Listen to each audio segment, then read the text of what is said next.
Meski Ketua Umum Partai Nasdem menyebut posisi Nasdem peluangnya masih 50-50 untuk bergabung ke koalisi Prabowo Gibran, bagaimana peluang oposisi ke depan kita akan bahas bersama Hermawi Taslim, Sekjen Partai Nasdem, dan Ketua DPP PKB Luluk Nur Hamidah, bergabung juga peneliti ahli utama Badan Riset dan Inovasi Nasional atau BRIN, Siti Zuhro. Selamat malam, Bang Taslim, selamat malam. Bu Lulu. Malam. Kita masih nunggu Bu Zuhro ya, bergabung ya. Saya ke Bang Taslim dulu ya. Bang Taslim, jadi kalau tadi Pak Bahlil sempat menyebut ada partai berwarna sejuk mau bergabung ke koalisi pemerintahan, itu Nasdem bukan yang dimaksud? Saya nggak ngerti, tapi yang jelas Pak Bahlil kan bukan Nasdem. Oke, tapi kalau artinya kemarin 50-50, sekarang presentasinya udah berubah belum? Masih ada waktu 7 bulan buat kami untuk terus mengikuti dinamika kebangsaan ini. Kami akan terus berdiskusi, berbicara dengan konstituen kami, berbicara dengan struktur kami yang ada 514 kabupaten kota, berbicara dengan 2000 sekian anggota DPR tentang kemana arah harus dituju.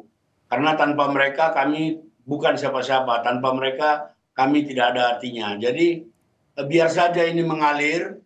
Toh di dalam pemerintahan atau di luar pemerintahan kan sama-sama punya kehormatan sendiri, sama-sama bisa memberi kontribusi bagi bangsa dan negara. Jadi memikirkan apakah di dalam atau di luar pemerintah, terus terang bagi kami itu bukan prioritas sekarang. Prioritas kami adalah bagaimana pengaduan kami, gugatan kami di MK yang 28, ada 8 DPR RI, 20 kabupaten kota, kami tekuni dengan baik, dan kami juga punya 12 pengacara di tim Amin. Tim Nasdem ada di dalamnya, kami akan fokus ke situ dulu, nanti setelah MK kita pikirkan lagi. Tapi kami sekarang masih menimbang-nimbang, masih melihat dinamika, masih melihat pemanfaatan mana yang lebih besar manfaatnya bagi bangsa dan negara kalau Nasdem di luar atau di dalam. Demikian. Artinya masih dipertimbangkan dan menunggu nanti hasil putusan MK karena gugatannya masih berjalan ya. Kalau itu versi Nasdem, Bang Taslim, saya mau tanya ke Mbak Lulu, versinya PKB gimana Mbak Lulu? PKB masih antang ada di koalisi perubahan atau sudah mulai manuver? Ya, kalau kita cek medsosnya Ketua Umum kan bilangnya setia dengan jalan perubahan.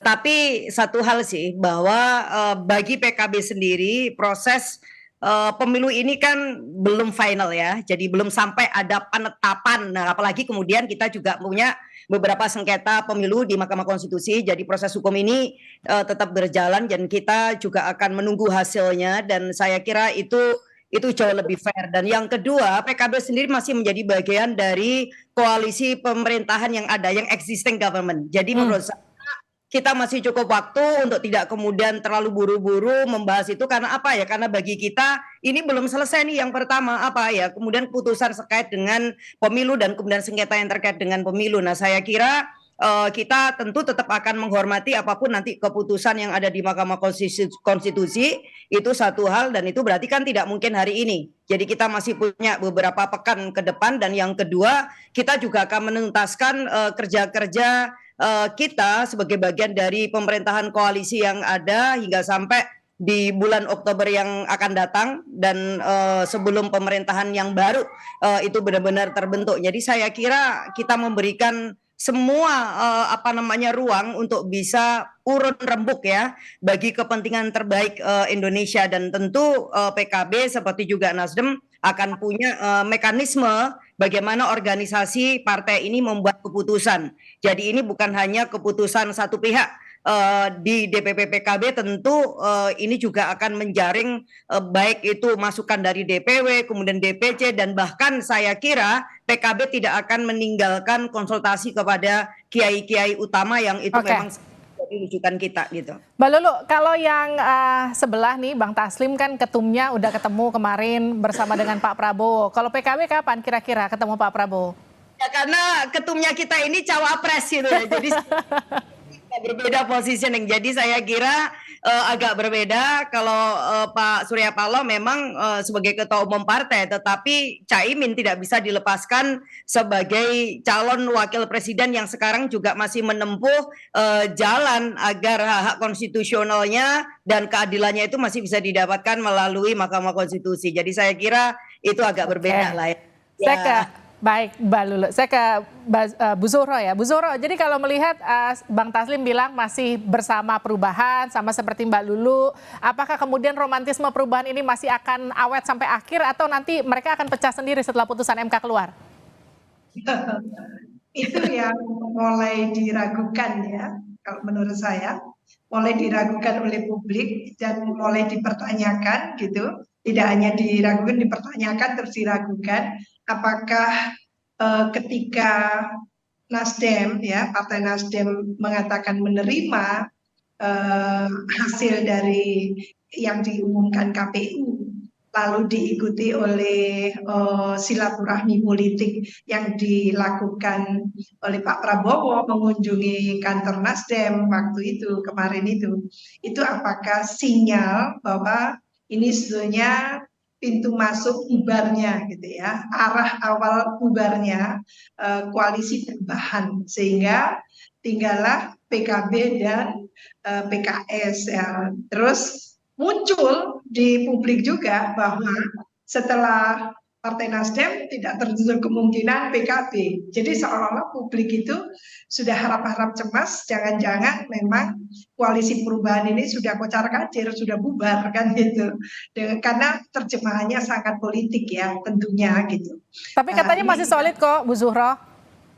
Bagaimana? Katanya masih solid. Ya kalau sulit bagus ya, jadi sesuai dengan langkah awal yang disampaikan kepada masyarakat. Kalau menurut saya soliditasnya itu demi juga membangun demokrasi. Jadi bukan semata-mata untuk katakan pamer gitu ya, seolah-olah dia paling konsisten, tidak seperti itu. Tapi tentu ada concern gitu ya, perhatian khusus terhadap bagaimana nasib demokrasi pemilu kita ke depan kalau tidak diperbaiki dari sekarang. Oleh karena itu saya setuju Mbak Lulu mengatakan tadi itu bahwa hormati tahapan untuk menyelesaikan katakan gitu ya permasalahan yang dianggap pelanggaran, ada distorsi di situ gitu ya, baik terhadap peraturan maupun terhadap etika yang sekarang ini sudah diproses di Mahkamah Konstitusi. Jadi menurut saya itu yang harus difokuskan.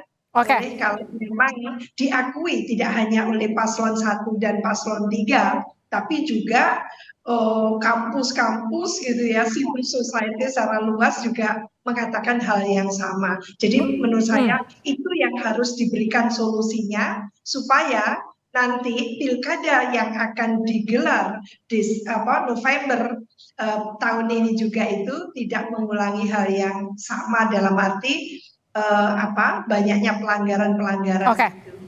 Saya ke Bang Taslim. Bang Taslim, tadi kan Anda sempat menyampaikan mengawal sampai kemudian putusan MK itu selesai. Tapi yang kemudian jadi pertanyaan, apa yang akan terjadi setelah putusan MK itu selesai? Kira-kira arah perahunya Nasdem akan berlayar di mana? Ya, putusan MK itu kan 2 bulanan ini. Kita masih punya waktu sampai Oktober. Kami terus mengikuti dinamika ini sampai pada saatnya nanti kami menentukan sikap. Sekarang misalnya kami belum tahu pasti jumlah kursi kami untuk DPR RI berapa. Karena masih ada potensi gugatan 4. Kami belum tahu kursi kami DPRD provinsi dan kabupaten tepatnya berapa. Belum lagi dinamika-dinamika kebangsaan yang lain. Tapi intinya bagi kami di dalam atau di luar pemerintahan, Nasdem sebagai partai baru 10 tahun di Indonesia ini, sama mulianya akan ada peran masing-masing, peranan sendiri. Jadi kami bersiap untuk 2 opsi itu. Demikian. Bang Taslim, kalau kursi pileknya tadi Abang bilang belum tahu, tapi kalau kursi menteri yang ditawarin Pak Prabowo udah tahu belum? Lebih tidak tahu lagi dan tidak ada penawaran.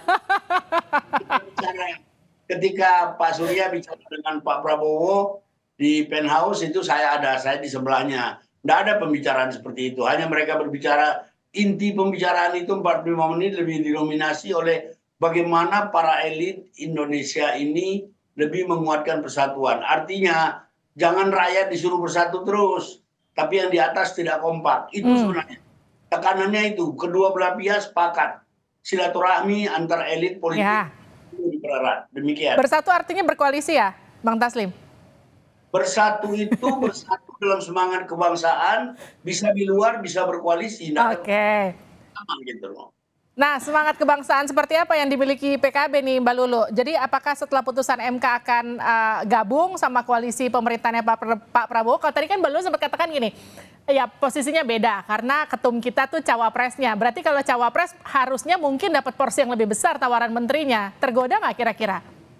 Bukan, kalau yang saya maksudkan posisi ketum kita cawapres itu artinya di belakang ketum kita itu ada lebih kurang konteksnya Amin ya, ada 40 juta lebih orang yang memiliki harapan, yang mereka percaya kepada agenda perubahan dan mereka juga memiliki catatan bahwa pemilu ini memang harus yang diluruskan. Nah, menurut saya ini yang menjadi agenda kita, belum lagi mohon maaf nih misalnya ada begitu banyak aspirasi yang memang dititipkan kepada PKB di luar jalur Mahkamah Konstitusi, ada misalnya aspirasi yang terkait hak angket. Nah, ini juga menurut saya perlu untuk mendapatkan respon dan tidak mungkin kalau kemudian ini juga akan kita deny karena apa ya? Karena ini bagian dari sebuah proses untuk memperbaiki kualitas demokrasi kita dan berkali-kali ketum kami Caimin yang sekaligus juga cawapres itu kita punya concern demokrasi kita harus lebih baik. Karena apa? Karena pemilu yang akan datang yang paling terdekat itu pilkada itu 271.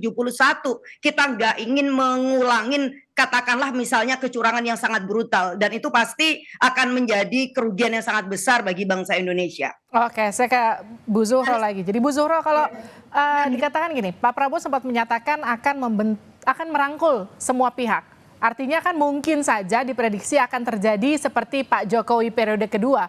Artinya akan banyak partai yang berkoalisi. Mungkin saja tersisa satu atau bahkan mungkin semuanya ikut berkoalisi. Lalu seperti apa kemudian menjaga iklim demokrasi yang seharusnya? Mungkin nih PKB sama Nasdem sekarang kan memang masih belum deal ya mau kemana. Tapi kan kita nggak ada yang tahu. Politik nggak ada yang pasti, Bu Zuhro. Iya, memang dalam politik itu tidak ada yang absolut ya Mbak ya. Jadi dalam politik itu selalu ada opsi-opsi, ada kemungkinan ya. Jadi kita membaca arahnya. Arahnya sejak awal memang ada keinginan besar tentunya gitu. Waktu itu sudah disampaikan oleh PAN ya, Partai Amanat Nasional waktu itu untuk terjadinya koalisi besar. Tapi terus tidak terjadi karena terbangun 3 koalisi gitu ya. Nah setelah pemilu koalisi besar itu muncul kembali, maka akan dibangun koalisi besar gitu ya, dengan tentunya atas nama kebangsaan atau persatuan Indonesia dan sebagainya gitu ya. Nah kalau itu yang terbentuk gitu ya, koalisi sangat besar, hampir tidak menyisakan partai yang bisa melakukan oposisi di DPR. Kalau cuma satu saja praktis tidak bisa seperti yang sudah-sudah hanya Pak PKS gitu ya. Nah ini konsekuensi logisnya, maka yang terbangun adalah executive heavy. Maka semua kebijakan-kebijakan yang diusulkan pemerintah itu lolos begitu saja. Dan itu sudah terjadi. Maka ini tidak sehat tentunya untuk demokrasi. Lah, apakah itu? Tapi kalau menurut saya ini bisa lebih jauh dari sekedar koalisi besar yang akan dibangun. Apa itu? Yaitu kita tidak lagi menjalankan sistem demokrasi bahkan gitu ya. Jadi lebih ke sistem otoritarianisme nantinya itu di mana kekuasaan sangat tersentral di pemerintah pusat. Nah, ini yang pastinya arahnya akan ke sana. Kalau kita sejak awal tidak berkomitmen seperti yang disampaikan Mbak Lulu tadi itu, bahwa ada pemikiran yang dalam. Saya yakin politisi itu tidak seluruhnya oportunistik. Jadi ada politisi, elit politik yang punya idealisme. Ada pro terhadap bagaimana membangun negara bangsa ini melalui demokrasi yang berkualitas kan itu. Jadi Bu Zuhro, menurut Anda selain kemungkinan PDIP, siapa saja, partai mana saja yang menurut Anda berpeluang jadi oposisi? Nasdem, PKB akan stay jadi gimana? Oposisi kah? Masuk ke koalisi kah? Iya, kalau berdasarkan empirik selama ini ya, yang sudah berpengalaman di oposisi itu ya memang PDIP ya, PDI Perjuangan, dan juga menurut saya sudah teruji kemarin itu adalah PKS gitu kan. Dan itu lah, apakah kali ini PKB gitu ya menunjukkan komitmennya untuk menghadirkan satu mekanisme check and balances antara eksekutif dan legislatif itu. Nah, kalau itu halnya menurut saya masih cukup oke gitu ya. Dua fraksi besar, jadi fraksi pendukung pemerintah yang paralel antara di kabinet dengan yang ada di DPR, dan juga nanti fraksi yang quote-unquote oposisi. Baik, intinya kita nantikan nanti setelah putusan MK, apakah kemudian nanti narasinya akan berubah, kita akan wawancara lagi nanti sama Mbak Luluh juga sama Bang Taslim. Terima kasih sudah bergabung di Sapa Indonesia Malam, Bang Taslim, Mbak Luluh, juga Bu Zuhro. Terima kasih.